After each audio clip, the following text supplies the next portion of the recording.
Hello friends. आज मैं kidney से संबंधित आपको एक बहुत ही गंभीर डिजीज के ऊपर बताने वाला हूँ। दोस्तों, रक्त के विषैले पदार्थों को मूत्र मार्ग के द्वारा बाहर निकालने का कार्य हमारे गुर्दे करते हैं, यानी हमारी किडनी करती है। यह हमारे रक्त में जितने भी विषैले तत्व होते हैं,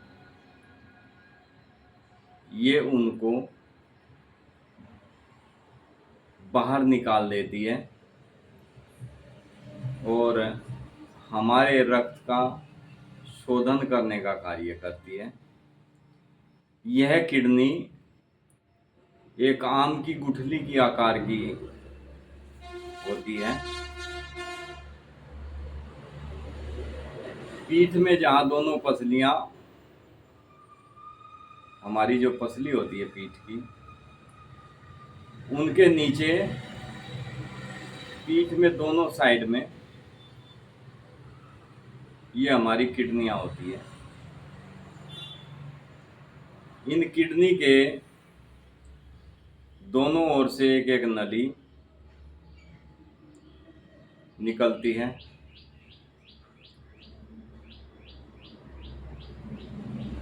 उसे मूत्र प्रणाली कहते हैं। जो ये दोनों किडनी से हमारी दो नलियाँ निकलती है, उसे मूत्र प्रणाली कहते हैं। किडनी का कार्य रक्त के दूषित पदार्थों को छानकर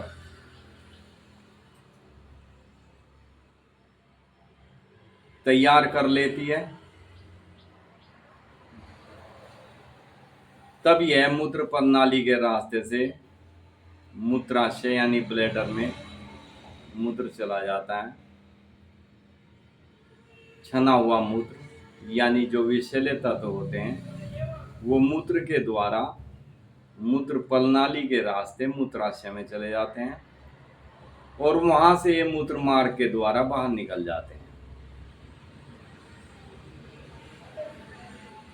लेकिन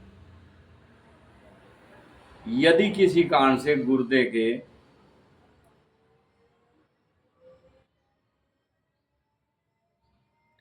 गुर्दे में नेफ्राइटिस कहते हैं, सूजन आना, यदि गुर्दे में नेफ्राइटिस की शिकायत हो जाती है, सूजन आ जाती है, तो किडनी अपना कार्य मंद कर देती है। यानी इसका कार्य जो हमारे रक्त को शोधन करने का, साफ करने का कार्य होता है, वो कार्य इसका मंद पड़ जाता है। तब रक्त में जितने भी विषैले तत्व होते हैं, जिन्हें गुर्दे द्वारा छानकर बाहर निकाल दिया जाता है, वे रुकने शुरू हो जाते हैं और रक्त में बने रहने लगते हैं। यानी यदि वे किडनी पूरी तरह से काम नहीं करती, तो वे विषैले तत्व हमारे रक्त में ही रुकने शुरू हो जाते हैं और जैसे ही वे हमारे रक्त में रुकने शुरू होते हैं, तो वे हमारे रक्त में विषैले तत्व उत्पन्न करने लगते हैं, रक्त को विषैला बना देते हैं। यानी हमारा ब्लड खराब होना शुरू हो जाता है। तब ये रोग बन जाता है। इस रोग के बनने से मरीज के चेहरे पर, हाथों पैरों पर सूजन आने लगती है।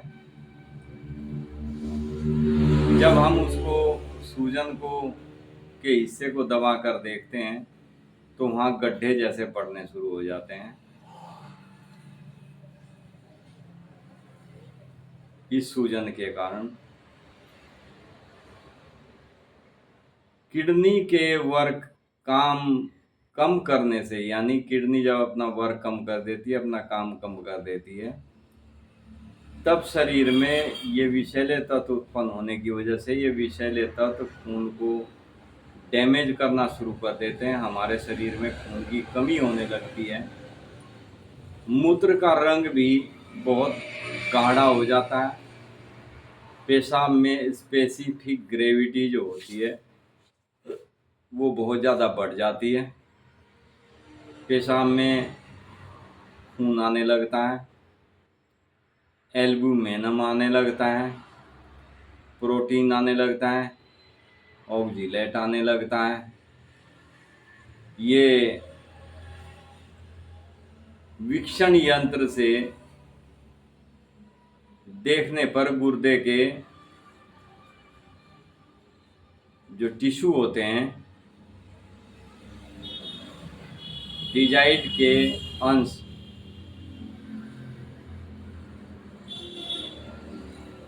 वीक्षण यंत्र के द्वारा दिखाई देने लगते हैं। जब वीक्षण यंत्र के द्वारा हम चेक करते हैं तो उसमें ये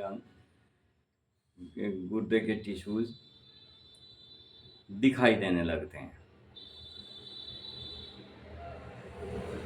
यदि पेशाब उबाला जाए तो उसमें पेशाब को उबालने के बाद एल्ब्यूमिनम की सफ़ेदी नज़र आने लगती है। यानी एल्ब्यूमिनम उसके किनारों पर, जिस जार में आप यूरिन को गर्म करेंगे, उबालेंगे, उसके किनारों पर एल्ब्यूमिनम की एक परत जमनी शुरू हो जाती है, जिसकी मात्रा 30% तक हो सकती है। इस स्थिति में मरीज व्यक्ति का जी मिचलाने लगता है, भूख लगनी बंद हो जाती है, सिर में हर समय दर्द बना रहता है, बुखार आने लगता है, बेचैनी होने लगती है, नींद आनी बंद हो जाती है। ये अन्य कई लक्षण पैदा होने शुरू हो जाते हैं जब जब हमारे किडनी में सूजन आने लगती है और वो अपना काम करना बंद कर देती है। इस बीमारी को ब्राइट डिजीज कहते हैं, यानी किडनी में सूजन बनना, किडनी का काम न करना ब्राइट डिजीज कहलाता है। इसे मेडिकल में नेफ्राइटिस भी कहते हैं। शुरुआत में इसका इलाज संभव है, इसीलिए मैंने आपको वीडियो के शुरू में ही बताया था कि ये बहुत गंभीर बीमारी है। शुरू में जब ये बीमारी शुरू होती है उस समय इसका इलाज होम्योपैथिक के द्वारा संभव है, परंतु बढ़ जाता है जब ये, तब इसका इलाज बहुत कठिन हो जाता है। यानी पेशेंट को काफ़ी लंबे समय तक दवाई खानी पड़ती है। यदि पेशेंट दवाई खाने में थोड़ी भी लापरवाही कर देता है, समय पर इलाज नहीं कराता, तो पेशेंट की जान भी जा सकती है।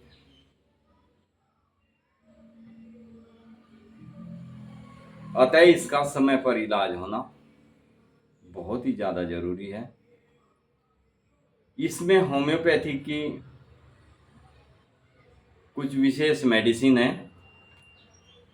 सबसे पहली मेडिसिन है टेरीबिंथम, दूसरी मेडिसिन है एपिस्मेल, तीसरी मेडिसिन है आर्सेनिक एल्बम, चौथी मेडिसिन है एपोसाइनम। इसको कंटिन्यू, इन मेडिसिन को आप टेरीबिंथेनम, एपिस्मेल और एपोसाइनम, ये 30-30 पोटेंसी में आप, और आर्सेनिक, चारों मेडिसिन 30-30 पोटेंसी में लेकर समान मात्रा में आप मिला लें एक शीशी में, और इसकी 5-5 बूंद दवाई दिन में 3 बार लेनी शुरू करें। इससे अलग भी आप आर्सेनिक एल्बम 200 पोटेंसी में एक डोज अलग से लेनी शुरू करें। जब लगे कि आपको सूजन कम होनी शुरू हो जाती है, तब आप बैठो आप तब आप मेडिसिन की मात्रा घटानी शुरू कर दें और आहिस्ता आहिस्ता इसकी डोज कम करनी शुरू करें। यानी जो आप इसको 3-3 घंटे बाद लेते हैं, फिर आप 4-4, 5-5 घंटे बाद लेनी शुरू करें। तो आप देखेंगे कि आपको बहुत जल्दी ब्राइट डिजीज, किडनी में सूजन, नेफ्राइटिस, ये इसके कई नाम से इसको जाना जाता है मेडिकल थ्योरी में, ये बिल्कुल ठीक हो जाती है, बशर्ते कि आप समय पर इस चीज़ का इलाज कराएं। यदि आप कोई भी दवाई यूज़ करते हैं और यूज़ करने के बाद में आप सोचे कि आराम नहीं हो रहा है या आराम कम हो रहा है, तो आप दवाई छोड़ देते हैं, तो पेशेंट की जान को खतरा हो जाता है। आधा अधूरा इलाज आधे अधूरे ज्ञान की तरह होता है। तो फ्रेंड्स, इलाज आप पूरा कराएं, जिस भी डॉक्टर से कराएं, अपना आधा अधूरा ना करें।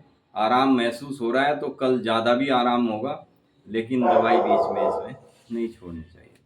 Thank you friends. वीडियो अच्छा लगे तो लाइक, शेयर, सब्सक्राइब करें। और शेयर के लिए मैं कहता हूँ कि शेयर ज़रूर करें आप। Thank you friends. Be happy and be healthy.